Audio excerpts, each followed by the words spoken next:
Welcome to our second series of webinars on the Canadian Adult Obesity Clinical Practice Guidelines, hosted by the Office of Lifelong Learning and Obesity Canada. My name is Denise Campbell-Scher, and I'm the Associate Dean for the Office of Lifelong Learning, as well as a Professor of Family Medicine here at the University of Alberta. It was my great pleasure to serve on the executive of the Canadian Clinical Practice Guidelines. The new clinical practice guidelines are expansive, 19 chapters on a wide range of topics related to obesity diagnosis and management, weight bias, and more, all written by Canada's top researchers, health practitioners, and patient advisors. They're the first truly patient-centered clinical practice guidelines on obesity and the result of more than 3 years of hard work. Just before we begin, I'd like to go over some items.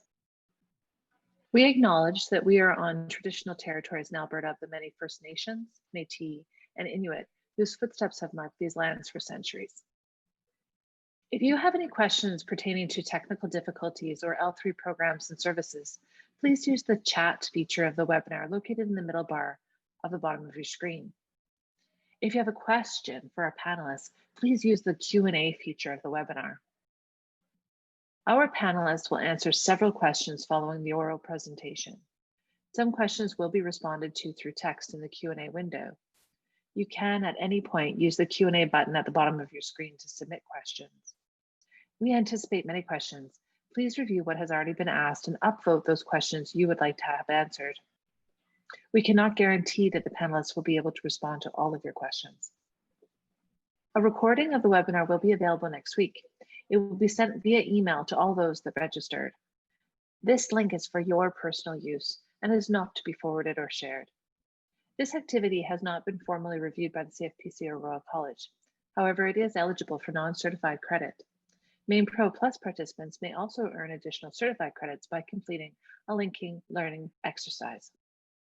It is my great pleasure to introduce Dr. Norman Boule to present the Physical Activity and Obesity Medicine webinar. Dr. Boule obtained his PhD in kinesiology from Laval University. He is a professor in the Faculty of Kinesiology, Sport, and Recreation at the University of Alberta. He is also a principal investigator in the Alberta Diabetes Institute, where he developed the Physical Activity and Diabetes Laboratory.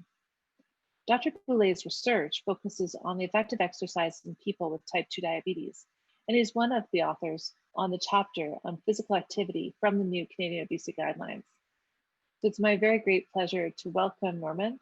And Norman, I'm going to turn it over to you. Thank you for that introduction, and thanks for the opportunity to present this chapter on physical activity and obesity management. This definitely couldn't be possible without the support from Obesity Canada, who's done a lot of work behind the scenes, and even preparing many of the slides you'll see today. So thank you to them. I'm especially grateful to Dr. Denis Prudhomme, who invited me to contribute to this chapter with him. Dr. Prudhomme was one of the authors of the 2006 chapter on physical activity and obesity management. So I learned a lot working with him. It was a great pleasure. And lastly, I'm thankful to the McMaster Evidence Review and Synthesis team. I've done a few meta-analysis and systematic review in my career, but I felt very spoiled to have them to support me or us to do this chapter. Let me start by giving you a little overview of what we'll talk about today. It's very traditional, very similar to, I suspect, some of the other chapters. We'll start by talking about the general objectives, context, key messages, wrap up with some recommendations from the guidelines and our conclusions. And in the middle is the meat of it, in which we'll get to the evidence, the details a little bit behind. Perhaps not as traditional. Let me also mention what I won't be focusing on.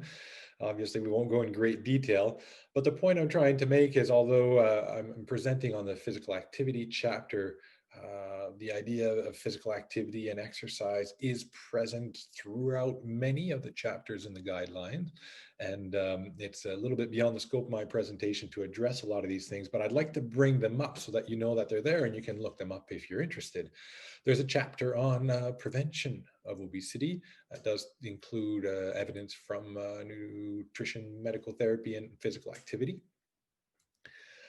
There is a chapter 5, and I don't have the exact titles there. They're abbreviated so that they fit, but it's on enabling participation in activities of daily living.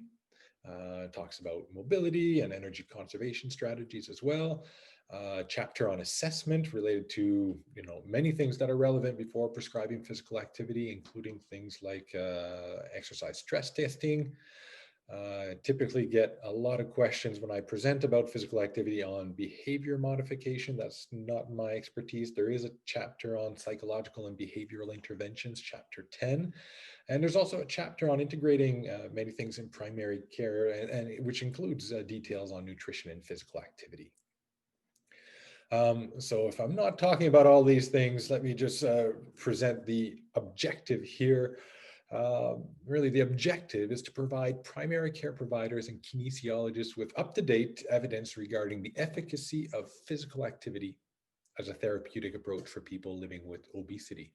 So a couple terms that I'd like to highlight here is efficacy, meaning that a lot of the studies guiding here on our up-to-date evidence are studies that are done in research settings where we try to control different confounders, and they're often in kind of optimal settings that may not reflect real life and adherence and other issues here. And we use the term physical activity here, but a lot of the studies that we include talk about exercise, and exercise we often see as a sub part of physical activity, in terms of it's quite prescribed, very specific, in terms of how long, what intensities, and things like that. So it's a little bit more structured than physical activity in general, but a lot of the studies use those terms interchangeably. Give you a little bit of context of how and why a little bit I think this chapter is important is working in the area, working with kinesiologists for about 20 years now. I've often seen an evolution sometimes in how physical activity is perceived. To maybe 20 years ago, some exaggerated thoughts on how much the changes in body compositions would happen as a result of physical activity. And there's been a little bit of a return of the pendulum, if you will. And if recently I just Googled physical activity and obesity management, and obviously most of the things that show up have more to do with weight loss than actually obesity management. But you hear a lot of things like eat less, move more doesn't work for weight loss. Weight loss goes beyond eat less, move more. When eat less, move more is bad advice, what to do instead. And so yeah, that catchphrase of eat less, move more, we hear a lot, and it's also in our guidelines.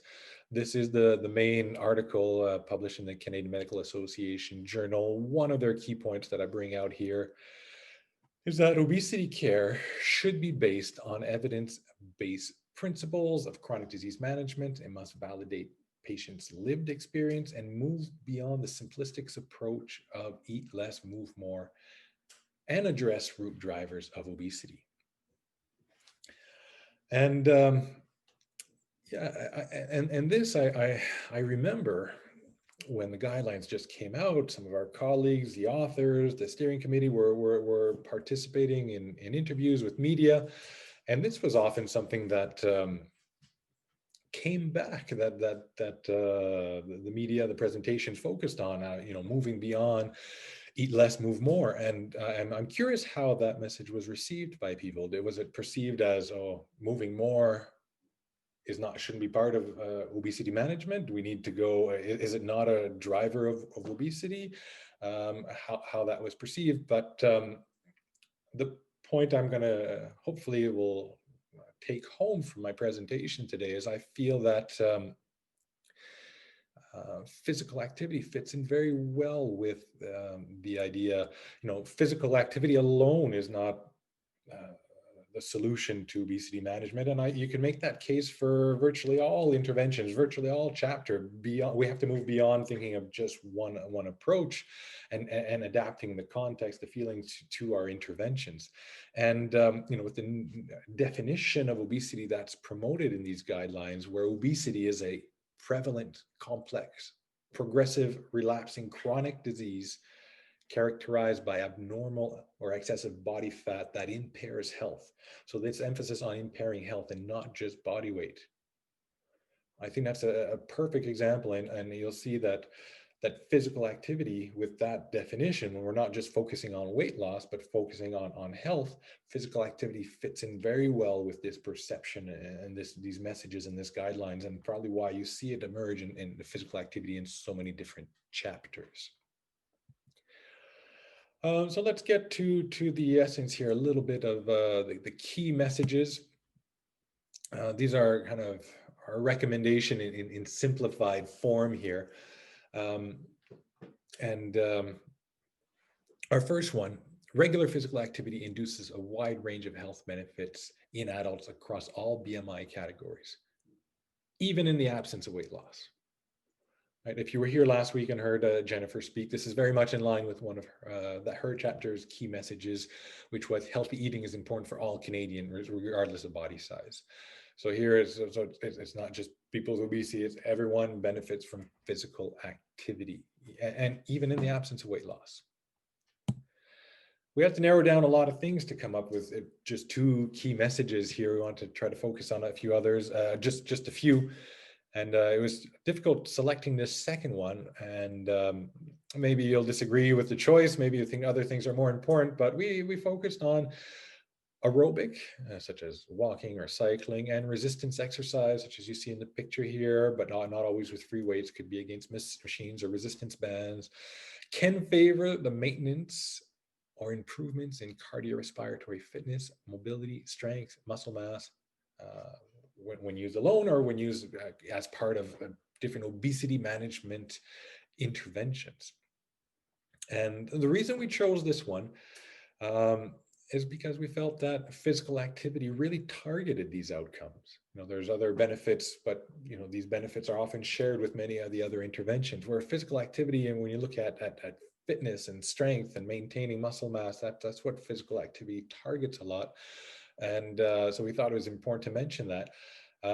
Other interventions, can lead to some benefits, but sometimes can negatively affect some of these outcomes.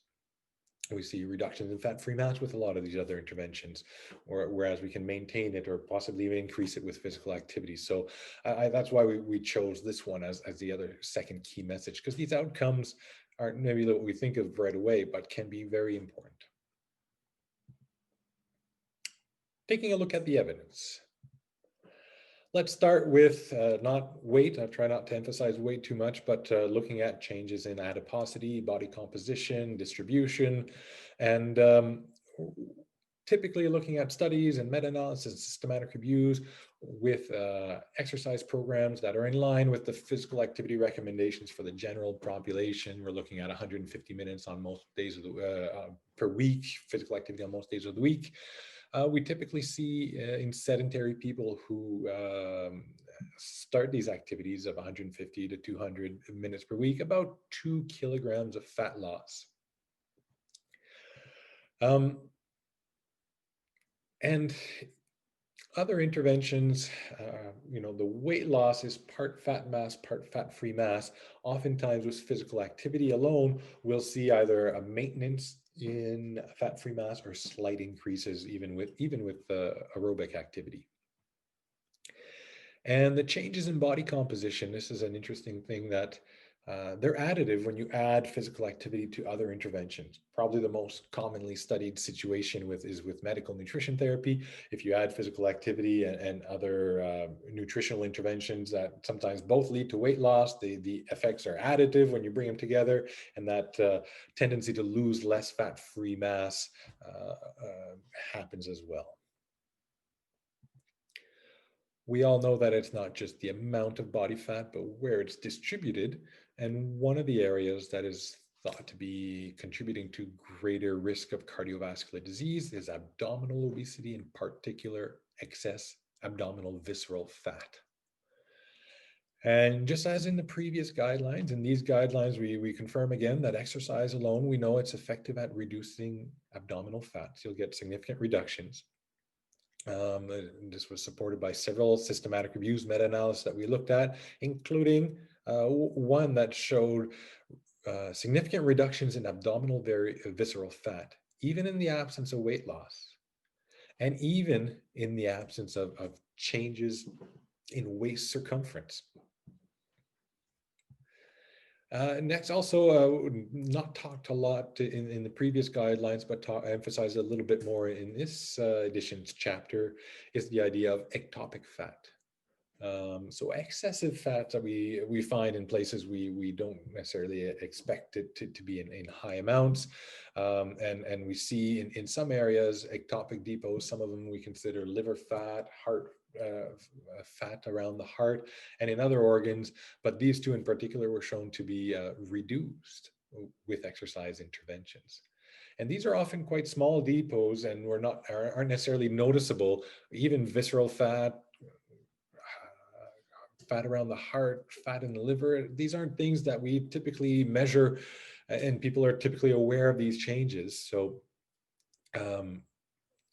one of the points I want to make here is that weight we often talk about weight as being a poor indicator of success of obesity management, but perhaps even more so with physical activity interventions, where we don't see weight change a lot, but we do see, even in the absence, even if there was no change in body weight, these other improvements in these fat depots. So that's very important to keep in mind.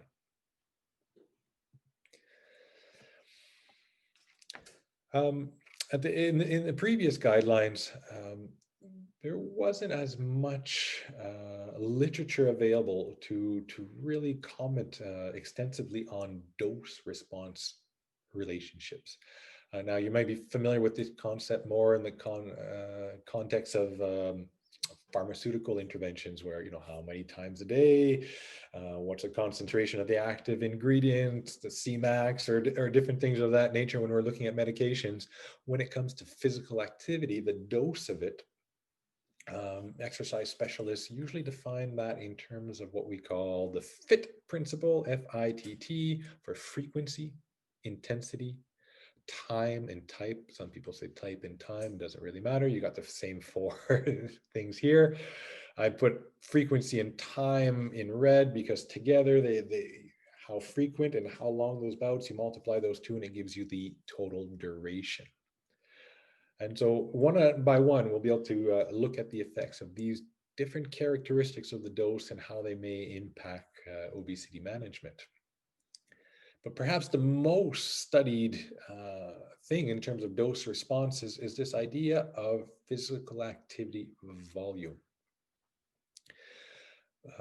Some may be familiar with met hours per week, maybe not, or total calories. That's why oftentimes it seems like a logical first step to study dose response relationships. We think, oh, volume, calories, that could make sense if we're thinking about weight loss, if that was the approach. But we can look at this in terms of other outcomes such as fitness and cardiometabolic risk factors. So how do we get to these values? How is physical activity volume is defined? But so if you ignore the terms in red here and just look at this rectangular prism, and I ask you what the volume is, some of them you'll remember your elementary or high school, and it'll be the width times the length times the height, and multiply these together, and we get our volume. Visualize the same thing here. If I put type on one axis, intensity on the other, and the frequency times time, or the total minutes on the other, multiply those together, and you can get an idea of volume. And the type, that might be, walking versus swimming versus gardening, and each type has a different energy expenditure. Similarly with intensity, you can do walking at different intensities. It could be slow walking, moderate walking, very brisk walking, uphill, or things of that nature. So the type and the intensity influence our metabolic rate. And that's a MET. So something that's 3 times our resting metabolic rate would be at 3 METs, for example. And then you multiply that by the total minutes and you get MET hours per week. So that's how we define volume. And if you want to go from MET hours per week to how many calories, well, a larger person doing the exact same activity as a smaller person will spend more energy. So that's why calories can often be used as an indicator of volume in exercise studies. So for dose response considerations, let's start focusing on the role of exercise volume. And to be clear, most of the times studies address exercise volume by increasing or decreasing duration. So not all studies, but most of them, to increase the volume, if you want to double the volume, you'd have people exercise twice as much. And the findings on this was perhaps the most surprising from all the chapter that we wrote. I was thinking it was quite well established that greater exercise volumes led to greater amounts of weight loss. That's what previous guidelines had mentioned. And a lot of the evidence for this type of association was based on population studies where we saw cross-sectional studies showing greater physical activity was associated with lower BMI, or even longitudinal studies showing that those who increased physical activity had a greater chance of maintaining or losing body weight. However, in the last 15 years, there's been a few relatively large for exercise study standards, well-conducted randomized trials comparing different exercise volumes. And these studies did not confirm the findings of the population-based studies. And that was interesting. Now, within these studies, we'd often see that those participants who had greater increase in physical activity, regardless of what group they were in, would show greater weight loss or changes in body fat or waist circumference down the road. But when you looked at the randomization to lower or high volumes, overall the groups didn't differ, were similar. And the reasons for this are not well known, and the purpose of the studies weren't necessarily mechanistic in nature. They're just looking at the outcomes. But in some ways, it might fit in line well with what you'll see in other chapters, that with a negative energy balance or weight loss, there are neuroendocrine changes that may favor or make it difficult to continue with physical activity or healthy eating or things of that nature. So perhaps, just doubling the volume might lead to greater compensations. I'm just speculating here as to why that may happen. And yet within the participants who are able to maintain more physical activity, if without these adaptations kicking in as much, if you're able to maintain it, you would see some of the outcomes such as greater weight loss. But randomly assigning people to low versus higher volumes did not lead to any differences. That's not to say, doubling or doing 50% more of the activity is a complete waste of time. And for other outcomes, there were clear dose response relationships between exercise volume and improvements, for example, in cardiorespiratory fitness. So it just depends on the outcome. Some there might not be a difference, others there will be. Looking at exercise intensity, if you remember my little rectangular prism analogy here, where on the x-axis was the total duration activity, and on the y here was the intensity. If you increase the intensity, you can have the exact same volume with a decreased duration. And that's probably one of the reasons why the recent years, especially since the last guidelines, have seen more and more studies looking at the role of exercise intensity in obesity management, often focused on weight loss or improvements in other risk factors, with the idea that there might be better adherence if it takes less time, because time can be a barrier to physical activity. These studies consistently show that for a given volume, or sometimes even less volume, you'll get greater improvements in cardiorespiratory fitness with higher intensity activity. But you'll often see similar reductions in fat mass with both types, or both intensities, moderate or vigorous when they're matched for a given volume. And I'll also bring up the idea of high intensity interval training, which has also been studied a lot in recent years. What high intensity interval training is higher intensity bouts that last up to 30 seconds, a minute, 2 minutes, followed by lower intensity recovery periods before returning to the higher intensity bout.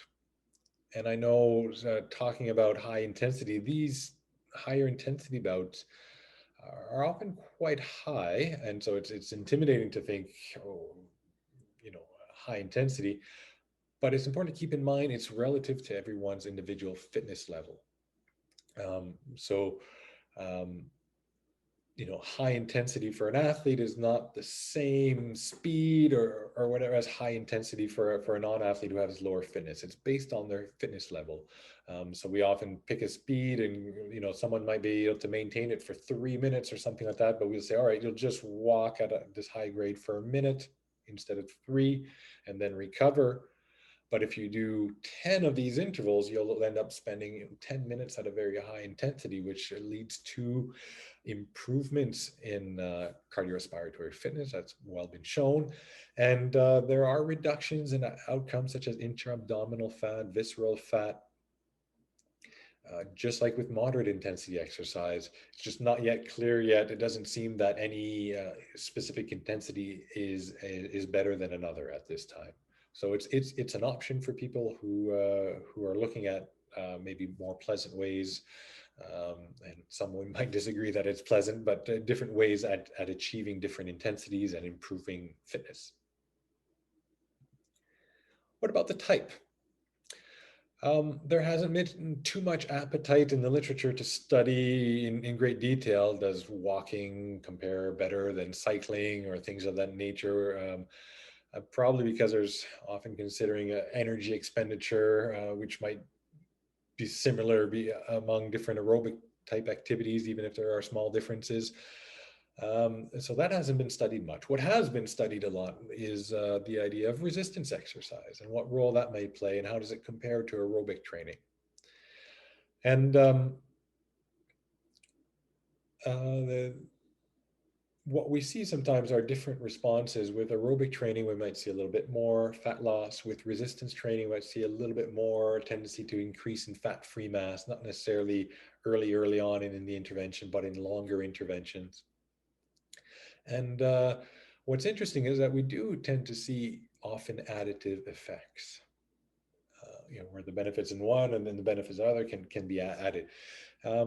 And so if you were surprised by my previous slide when I mentioned, increasing the exercise volume by maybe 50% didn't necessarily always have additive effects. This might be something to keep in mind if you're looking to do, if you have the opportunity to do more exercise and looking for other options. Combining aerobic and resistance training could be an approach to combine and get further benefits. Frequency. There are very few studies looking at frequency per se. Let's say, comparing 50 minutes 3 times per week versus doing 30 minutes 5 times per week. So the volume is the same. You're both doing 150 minutes, but one of them is 3 times per week. The other one's 5 times a week. We couldn't find much study of that nature, so I can't really conclude on that with any confidence here. But what we did see is, especially since 2006, quite a few newer studies looking at this concept of breaking up sedentary time. So physical activity recommendations shouldn't just be about doing your, 50 minutes of exercise in a day and then being sedentary for the other 23 hours and 10 minutes. Is the idea that there might be health benefits of breaking the amount of time that we're sitting and being sedentary, And this can be done, I don't know if every half hour, every hour in some of these studies, um, by breaking up sedentary time with making people stand or making them do some quite light activity. And we do see improvements in glucose and triglycerides in some of these studies. So this is something that is increasingly being studied, and we might hear more and more about how it can contribute to the health of people with and without obesity. Keeping with the idea of cardiometabolic risk factors, let's look at the role of physical activity in preventing chronic diseases and mortality and things of that nature. And this is not new. These studies have been around for a while. There are several large longitudinal studies that have quite consistently observed that greater physical activity levels or greater cardiorespiratory fitness are associated with reductions in all-cause mortality, cardiovascular disease, metabolic diseases such as type 2 diabetes. Now, unfortunately, there aren't randomized controlled trials assigning people to no activity versus to lots of activity and following up a large amount of people for a long period of time to show with reductions in all-cause mortality.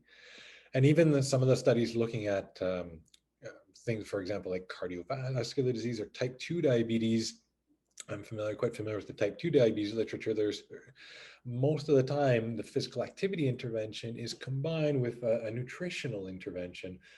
So it's difficult to tease out what role physical activity had to do in diabetes prevention, for example.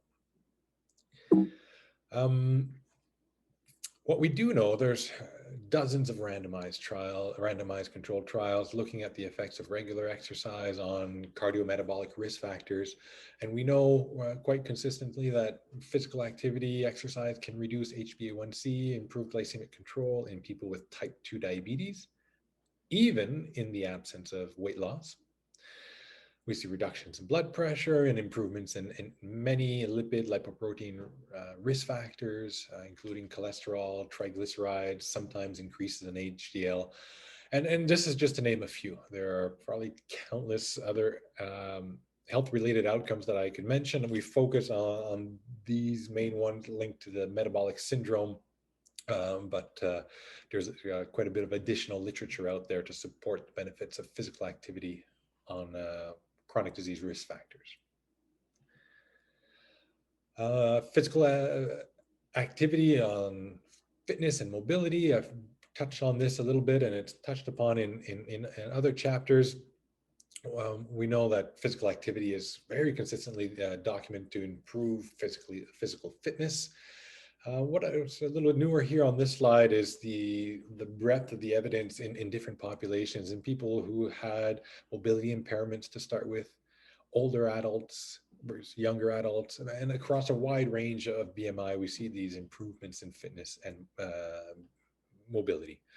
And resistance training as well, more and more evidence supporting how they can increase strength, which can help to improve independence and activities of daily living. In regards to physical activity, quality of life, and mental health, this is not one of my areas of expertise, but being in the area of kinesiology, we've heard and we've seen studies about physical activity to prevent or treat. So in a variety of population, people who have depression, people who don't, with anxiety, without, to look at other outcomes such as quality of life and body image. And we see that physical activity and exercise can lead to all sorts of these improvements. However, we were quite a little bit surprised, perhaps one of the best sources of evidence that we could see that was limited to adults with overweight or obesity. Now, let's be clear, in a lot of these studies above here, the obesity is quite prevalent. So a lot of participants were living with obesity in these studies, and we'd see some benefits. But in this 2018 meta-analysis, which limited their population to people living with obesity, we found no significant effect of exercise on the physical or mental domains of quality of life or for depressions in the higher quality studies, but there were a few of them. We could see if you looked overall or in some of the lower quality studies, and even since 2008, there have been a few other publications. There is some evidence of improvements in some of these risk factors and some of these characteristics. But I would say, so for now, the evidence is mixed, and there's a need for more high quality studies in people with obesity. Lastly, mention before we move on to the actual recommendations is that, in prescribing or considering many interventions for management of obesity, it's always important to consider the risks and the benefits. And few studies in the area of physical activity are large enough to really get a clear idea of what the risks are. And it depends on many factors related to activity. And it's important to keep in mind, we do see some slight increased risk of injury. And I'll show you an example coming up. A lot of studies looking at physical activities utilize strategies to help minimize the risks, such as gradual progressions in the intensity, duration, and frequency. And the more sedentary people were, the more gradual this could be. The use of proper footwear and proper equipment. Think of resistance training and different machines that may not fit everyone. So these are strategies that could be important. And many studies utilize the expertise of exercise specialists, such as kinesiologists, to guide and supervise exercise. So actually, before we get to the actual recommendations, I'd like to give you one example of a study that maybe summarizes a lot of what we've talked about in the evidence. It's a relatively recent study, wasn't available at the time of our 2006 guidelines, done by some fellow Canadians. Quite an interesting study with 300 men and women with abdominal obesity, defined as above these waist circumference cutoffs. They asked participants to exercise 5 times a week for a total of 24 weeks. There is a control group, a group that did low amount, low intensity, and actually it's probably closer to moderate intensity, but it was called low amount, lower intensity. A group that increased the amount but kept the intensity the same, so high amount, low intensity, and a group that did high amount, high intensity. What do they mean by this? A lot of details here. I don't mean to overwhelm you, but just to say that 24 weeks of 5 sessions came up to 120 sessions. There's about an 85 to 90% attendance to these sessions, which is quite good. Let's take a look at how long they were asked to work out each session. This is aerobic exercise, and we're looking at about 31 minutes in the low amount, low intensity. High amount is almost doubling. And if you look at the energy expenditure, the volume is almost doubling from 300 to 600 in men, 180 to 360 in women. And as I mentioned before, if you increase the intensity, it would take less time. So this is the high amount. The calorie prescription is the same in both high amounts, but you'll see the higher intensity was at 75% VO2 peak instead of 50, and therefore it required only 40 minutes as opposed to an hour to complete that activity. And here we have the 2 primary outcomes of waist circumference. And again, some would expect that with twice the amount of activity in the high amounts here, they would lose twice the amount of weight, or double the reductions in waist circumference here. I think it's pretty safe to say that waist circumference was reduced to a similar extent in all 3 exercise groups. So benefits are there, but there wasn't a dose response for volume or intensity here. Whereas if you look at 2-hour glucose levels, which started pretty similarly, and by the end you could see the group that did high amounts and high intensity was actually different than control and different than the low amount, low intensity. And this one's kind of a bit intermediate. So you could see some dose response effect for 2-hour glucose. As I mentioned, this is probably even a clearer dose response effect when you look at outcomes such as their fitness. So the low amounts, low intensity had an improvement, further improved by higher amounts, and then higher amounts with higher intensity. So you can see that graded response, dose response quite well here. And lastly, looking at some of these adverse events, which for some outcomes, it's hard to say they're quite unfrequent. If you imagine during or after exercise, and there's each participant is doing about 100 or prescribed 120 bouts, so they're not very frequent. Is it a dose response in terms of 1, 2, 4? Maybe. For other outcomes resulting in dropout, it's not always as clear, but it's possible that yes, there could be aggravation of knee pain or things of that nature. But overall, I would argue that they're not terribly frequent. So in summary, what are our recommendations? Recommendation number 1, aerobic physical activity, such as walking for 36 minutes on most days of the week, can be considered for adults who want to achieve a small amount of fat loss, reductions in abdominal visceral fat, as well as ectopic fat, such as liver and heart fat, favor weight maintenance after weight loss, favor the maintenance of fat-free mass during weight loss, and increase cardiorespiratory fitness. So that's for aerobic training, all those benefits that we highlighted. Recommendation number 2, in regards to resistance training, which may promote weight maintenance, so not as much fat loss, or moderately increase muscle mass or fat-free mass and mobility. So slightly different outcomes. Recommendation number 3, in regards to exercise intensity, including high intensity interval training. It can be used to achieve greater improvements in cardiorespiratory fitness, and perhaps reduce the amount of time required to achieve similar benefits as from moderate intensity exercise. I'm not saying it's better on some of these other outcomes, but you can get similar benefits sometimes with less time.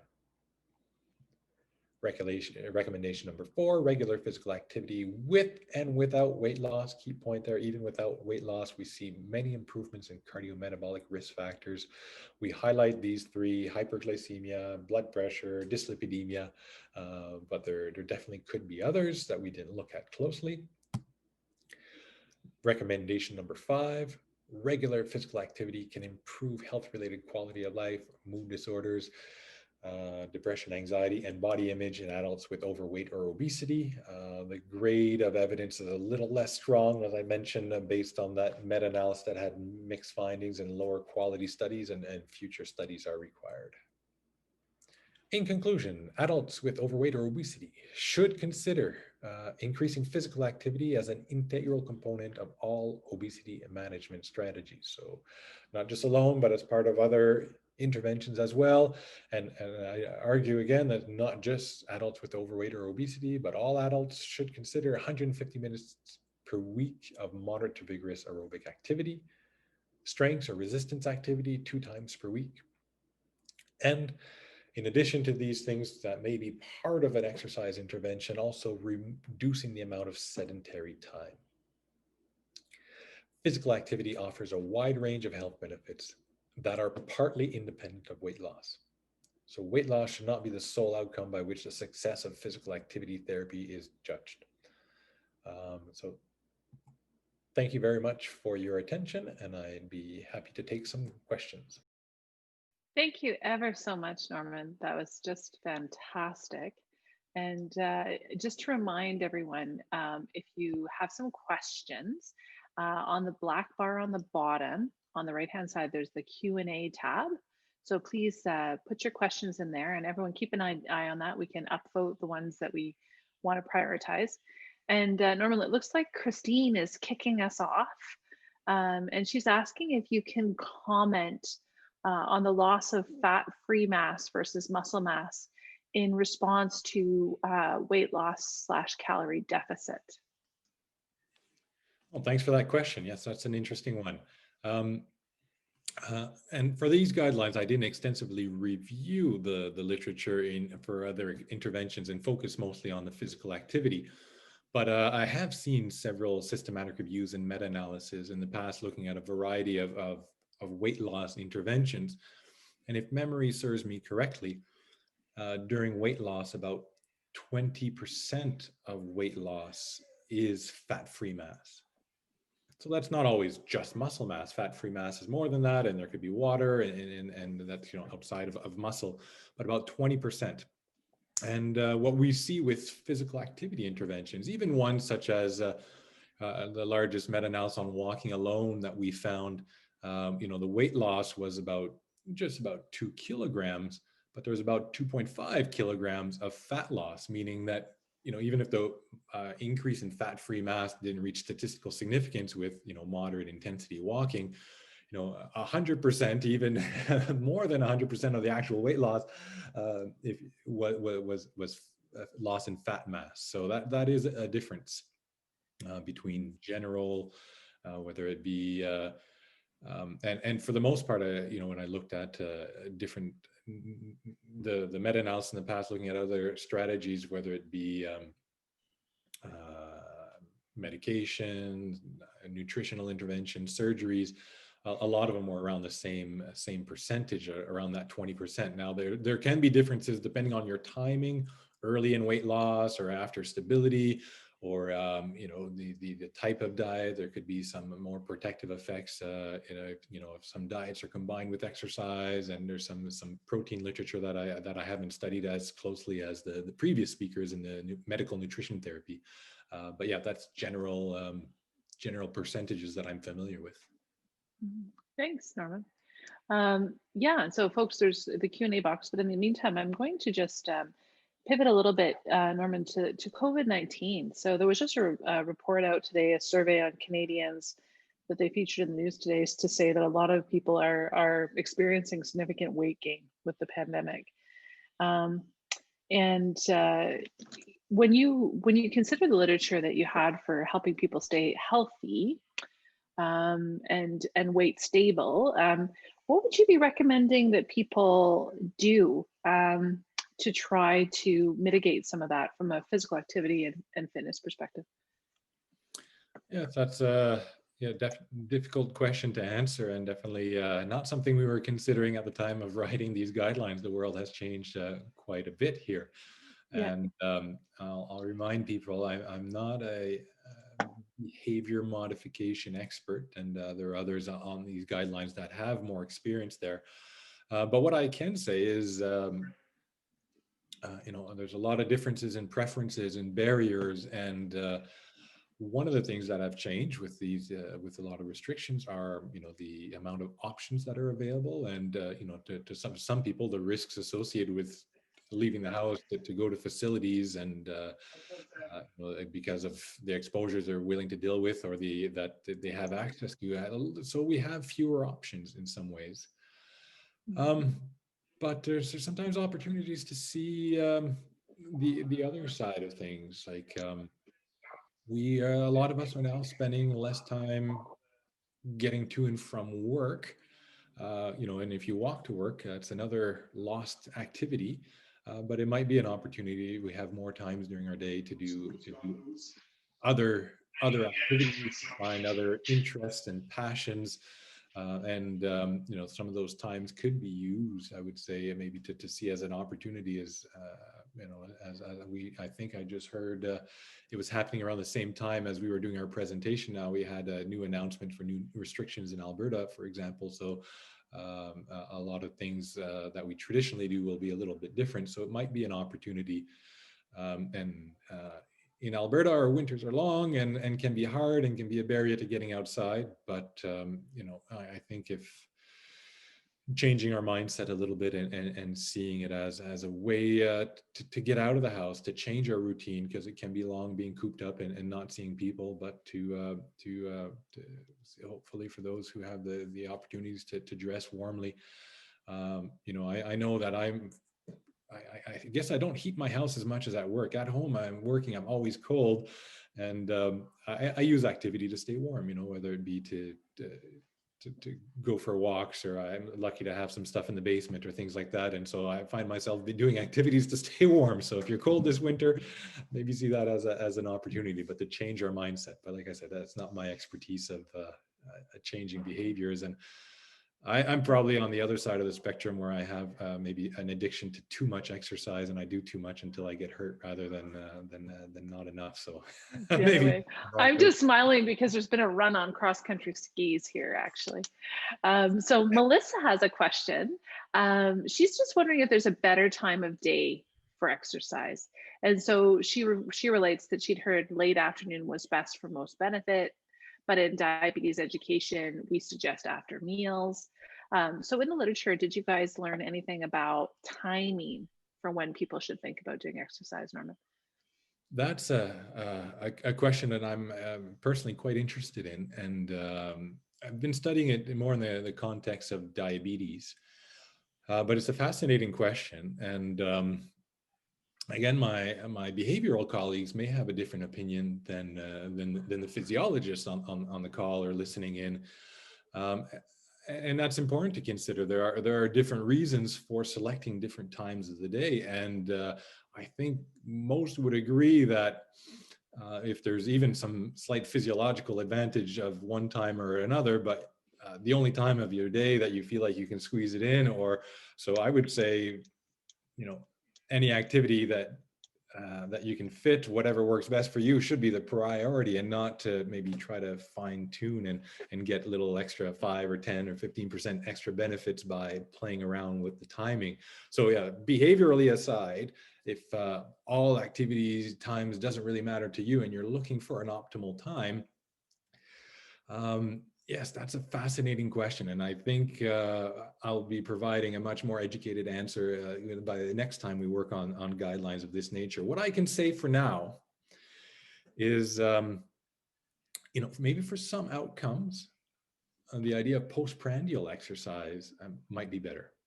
And we see this in people with diabetes who tend to sometimes, not everyone with diabetes, type 2 diabetes, respond the same way, but sometimes, an hour or so after the meal is when glycemia is at its worst. And some studies have shown that timing the exercise 30 minutes after a meal can help to blunt that exaggerated response. So if you're looking to flatten out those postprandial glucose curves, that can be an interesting strategy, and that's being promoted a lot by some people. But there is a difference between these acute responses that might be better at postprandially, and so this is what I'm about to say is not part of the guidelines and is not a recommendation, but I'm just kind of telling you some of the thoughts that some people are curious about, and that in terms of use of different fuels, it happens differently in the postprandial after a meal versus in the fasting state. So after a meal, when insulin is high and glucose is around, we'll tend to use more glucose as a fuel. In the fasting state, we'll tend to use more of our endogenous reserves, not the glucose that's coming in from the gut into the circulation, or maybe muscle glycogen, and if it exercise more prolonged, even a higher proportion of endogenous fats, whether it's stored in the muscle or in adipose tissue. And so we're actually doing a study right now in people with diabetes, looking at fasted exercise to try to see if we can lead to more favorable reductions in some endogenous reserves of fat, such as liver fat, which could be potentially quite helpful so maybe not for acute responses, but in the longer term. So I would say stay tuned. Okay. Well, so yeah, we actually have a couple more questions. So I want to pivot to Ryan's question. So this is a great segue. Next week, we're going to have Mary Forhan and her colleagues from occupational therapy sharing about things for people who are living with obesity, for adaptation, to help people live a really full life and be able to participate in all the activities. But Ryan has a related question to that about what are some of the most common physical limitations you see in people living with obesity, how would you modify your usual approach to exercise types to accommodate and address those limitations? Well, thanks for that question, Ryan. And I should have started off mentioning as well, and I don't want to just always apologize for my weaknesses, but I'm not a practitioner. I'm not a clinician. My co-author, or shared author for these guidelines, Denis Prudhomme, would have been perhaps in a better position to answer this. I conducted a lot of my research in some ideal settings at a university where a lot of people who volunteer for our studies are quite healthy, and I'm often quite impressed, especially in working with younger age groups of people's physical activity, even with a higher BMI. And a lot of times um, there are no extra barriers when the prescription is based on their own, aerobic capacities and things of that nature. In older populations and people who've had more injuries in perhaps higher BMIs or other comorbidities, they can change quite a bit. Sometimes we see lower aerobic fitness or lower self-efficacy or confidence in performing aerobic exercise, whereas other movements, strength-based movements, can be done quite well. So that could be one strategy, to start with exercise that people feel that they have more confidence with. And resistance training might be one of those approaches to start with. And There's a great resource as well at the American College of Sports Medicine. So they have really helpful guidelines as well for people with different comorbidities, but also for people living at a larger body weight, about especially also with arthritis and things like that. So that's another clinical resource that Ryan could maybe have a look at. Yes. And I see another question, and we're running out of time, but I would also say the idea of it doesn't have to be 45 minutes continuous. There can be breaking down some things and some intervals. But I completely agree with your starting point, Denise, that next week, I suspect we'll have a lot of answers to those questions as well. Yeah, absolutely. Yeah, that'll be a great segue. And Ryan was not a plant. It was not a plant, but stay tuned for next week. And we're so excited about that chapter because it's really quite a new concept to really be integrating in obesity guidelines. So Christine is going to get the last word, I think. So hers is a question about whether you're familiar with the paper Constrained Total Energy Expenditure and Metabolic Adaptation to Physical Activity in Adult Humans, which was by Ponzer et al. And it was saying that they suggest, as you described earlier, the possible adaptive process, i.e. reduction in metabolism in response to higher volumes of physical activity that compensates for those extra calories burned. I've heard this idea. I haven't read that literature very, very closely, and it's an interesting concept. It's and that reflects that comment I made when we talked about the randomized controlled trials, randomly assigning people to different energy expenditures, and they all led to similar reductions in body fat or waist circumference. And so you say, oh, if you're prescribed twice as much and didn't lose more, is this what we're dealing with in some of those situations? It's also interesting to see that within groups, we see that within a given group, different activity levels that tend to predict how people respond as well. So it's a difficult one to answer. And in reality, I think a lot of our measurement tools might not be precise enough to look at all these compensation, dietary tools, and even limitations of physical activity questionnaires or pedometers or accelerometers. None of these tools are perfect. So it's a really hard question. And I don't want to avoid answering it, but I think the point that we try to bring into this chapter, and might be a nice way to wrap it up, is that the emphasis in a lot of our perspective isn't necessarily on on the weight loss per se, but on all the other health outcomes and on the variety of benefits that can accompany physical activity.